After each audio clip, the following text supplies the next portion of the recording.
매일 성경 묵상을 돕는 해설 가이드입니다. 안녕하세요. 묵상코치입니다. 함께 읽고 나눈 말씀은 잠언 15장 1절에서 18절까지 말씀입니다. 먼저 1절에서 4절 읽겠습니다. 유순한 대답은 분노를 시게 하여도 과격한 말은 노를 격동하느니라. 지혜 있는 자의 혀는 지식을 선히 베풀고 미련한 자의 입은 미련한 것을 쏟느니라.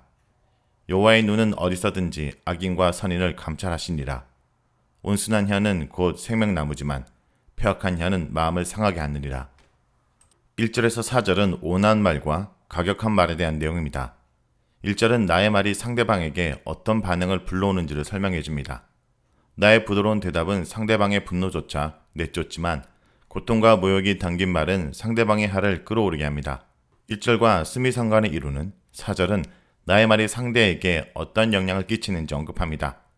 여기서 온순한 혀는 치유의 혀라는 뜻으로 폐역한 혀는 속임의 혀, 사악함의 혀라는 뜻입니다. 이처럼 부드럽고 따뜻한 말은 다른 사람을 치유하는 생명나무 같지만 사악한 말은 영혼을 깨부수는 것과 같다라는 뜻입니다. 1절과 4절을 2절과 3절과 연결해 볼 때 심한 말과 속임의 말로 남에게 고통을 주는 자는 미련한 자이며 악한 자입니다. 정직한 말을 하면서도 상대를 배려하며 부드럽게 말하는 자는 지혜로운 자며 선인이고 이를 통해 하나님을 아는 지식을 전하는 자입니다. 하나님은 내가 하는 말을 언제 어디서나 다 감찰하십니다. 그만큼 언어 생활은 우리 삶의 중요한 부분입니다. 그러므로 나의 언어가 나와 상대에게 미치는 영향력을 신중하게 생각하여 일상의 말이나 행동에서 늘 여호와의 경외를 근본으로 온화함, 신실함, 정직함이 진심으로 배어나오도록 힘써야 합니다. 다음은 5절에서 12절 읽겠습니다. 아비의 훈계를 업신여기는 자는 미련한 자요 경계를 받는 자는 슬기를 얻을 자니라. 의인의 집에는 많은 보물이 있어도 악인의 소득은 고통이 되느니라. 지혜로운 자의 입술은 지식을 전파하여도 미련한 자의 마음은 정함이 없느니라. 악인의 제사는 여호와께서 미워하셔도 정직한 자의 기도는 그가 기뻐하시느니라. 악인의 길은 여호와께서 미워하셔도 공의를 따라가는 자는 그가 사랑하시느니라. 도를 배반하는 자는 엄한 징계를 받을 것이요 견책을 싫어하는 자는 죽을 것이니라. 스올과 아바돈도 여호와 앞에 드러나거든 하물며 사람의 마음이리요 거만한 자는 견책받기를 좋아하지 아니하며 지혜 있는 자에게로 가지도 아니하느니라. 5절에서 12절은 훈계를 따르는 지혜와 거부하는 우매자에 대한 내용입니다. 5절에서 12절에 지혜의 가르침을 거부하는 우매자가 각각 미련한 자와 거만한 자로 5절과 12절에 소개되어 하나의 단락을 이루고 있습니다. 5절에서 슬기로운 자는 지혜로운 아들로서 앞서 10장 1절, 12장 1절, 13장 1절, 15장 10절에서 언급되었듯이 아버지의 훈계를 따르며 그의 책망을 듣고 삶을 고치는 자입니다. 반면 우매한 자는 삶의 경험과 지혜에서 오는 아버지의 훈계를 하찮게 여기며 따르기를 거부합니다. 6절에서 7절에 지혜자는 아버지의 훈계를 받아 그 지식을 마음에 쌓으며 그 입술로 지식을 널리 전파하는 자로 설명됩니다. 의인은 지식만 얻는 자가 아니라 집에 보물도 쌓아 이웃에게 나눠주는 자입니다. 반면 악인의 불의하게 모은 재물은 그와 그 주변 사람에게 불안과 고통을 주고 궁극적으로 파국으로 치닫게 만듭니다. 그의 마음에는 여호와를 경외하는 지식 또한 없기에 미련하고 기본 바탕에 견고하지 않으며 올바르지 않습니다. 그러므로 믿을 수 없는 악인의 말은 결국 공허하게 사라지게 될 것입니다. 한편 8절에서 9절은 여호와의 미워하시는 것과 기뻐하시는 것을 악인과 의인의 대두되는 예배 생활과 삶을 통하여 교훈하고 있습니다. 하나님은 행악자의 길을 가면서 형식적으로 하나님께 드리는 제사는 결코 받지 않으십니다. 그 대신 정직하고 우러운 삶을 사는 자의 기도를 기뻐하십니다. 여기서는 하나님께 예배드린 자의 일상의 모습의 중요성을 말하고 있습니다. 정직한 언행과 공의를 따라 사는 모습이 일상에 지속되어 나타날 때 하나님이 기도와 예배를 받으시며 그러한 자가 하나님께 기쁨이 됩니다.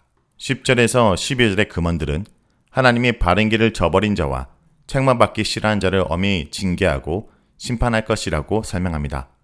10절을 5절과 연결해 볼 때 자신의 잘못이나 허물에 대한 책망과 징계를 받는 것을 싫어하는 자는 곧 아비의 훈계를 업신여기는 미련한 자로서 필연적으로 죽음의 심판을 맞게 됨을 알 수 있습니다. 11절은 사람이 볼 수도 없고 근접할 수도 없는 곳인 수울과 아바돈, 즉 죽음의 영역도 하나님 앞에서는 다 드러난다는 점을 밝힙니다. 3절에서와 같이 감찰하시는 여호와 앞에서는 숨길 것이 없습니다. 사람의 눈에 보이지 않는 곳, 사람의 마음과 행위뿐 아니라 숨겨있는 모든 곳도 하나님께서는 보고하십니다.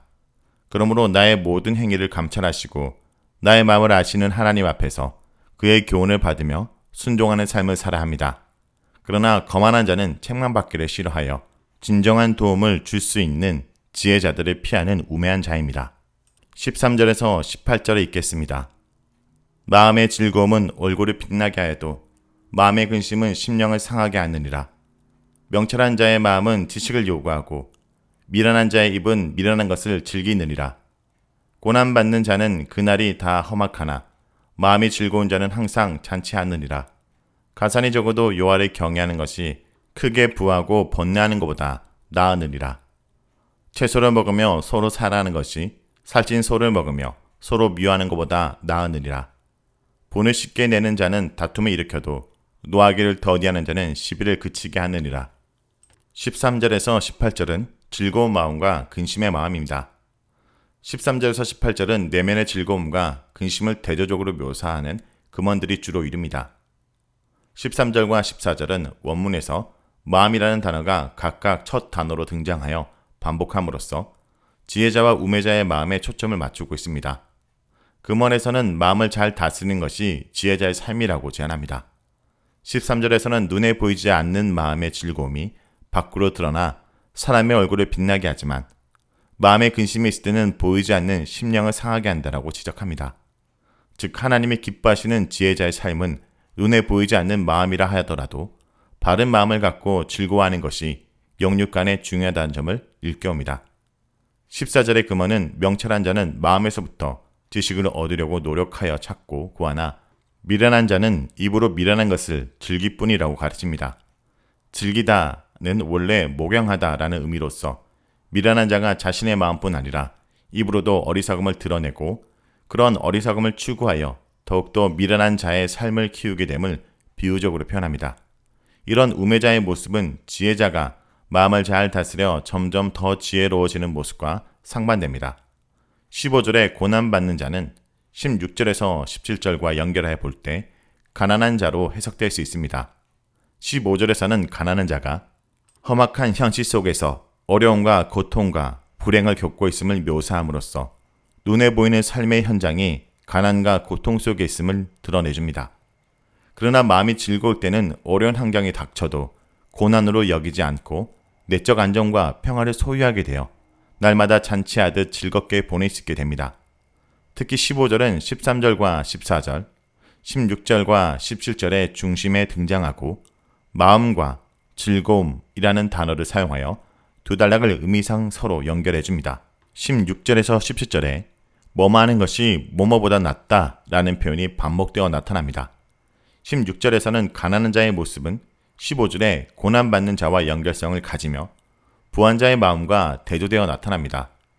비록 가난하여 많은 것을 누리지 못하지만 여호와를 경외하는 삶을 사는 것이 재물이 많아 다투고 시기하는 삶을 사는 것보다 낫다라고 말합니다.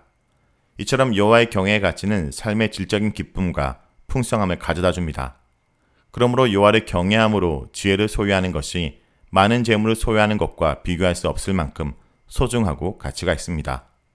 17절은 15절처럼 잔치와 먹고 마시는 장면을 예로 들었으며 이번에는 두 종류의 식사를 대조하고 있습니다. 비록 가난하여 채소를 먹을 수밖에 없어도 서로 사랑하는 것이 잔치상에 차려진 기름진 음식을 먹으며 싸우는 것보다 낫습니다.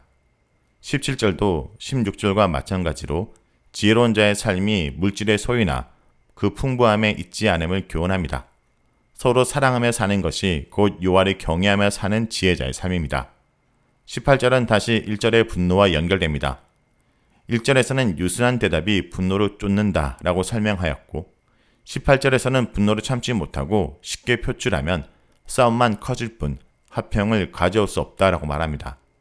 즉 화평한 말을 할 줄 알고 마음에서 일어나는 분노를 누그러뜨릴 수 있는 강한 절제력을 실천하는 자가 지혜로운 자입니다. 자, 여기까지가 잠언 15장 1절에서 18절까지 말씀입니다. 오늘 말씀을 통해 우리는 무엇을 묵상하고 적용해야 할까요? 지나친 분노는 다툼을 일으킵니다. 내 잘못이 아닌데도 손해를 봐야 할 때 우리 안에 분노가 일어날 수 있지만 분노에 휩싸이지 않도록 주의해야 합니다. 특히 분노에 찬 언행은 다툼과 더 큰 분노를 일으키므로 조심해야 됩니다. 나는 아내와 남편에게 또 자녀에게 쉽게 화를 내는 사람입니까? 혹시 다른 사람을 분노하게 하는 행동이나 언행을 하진 않습니까?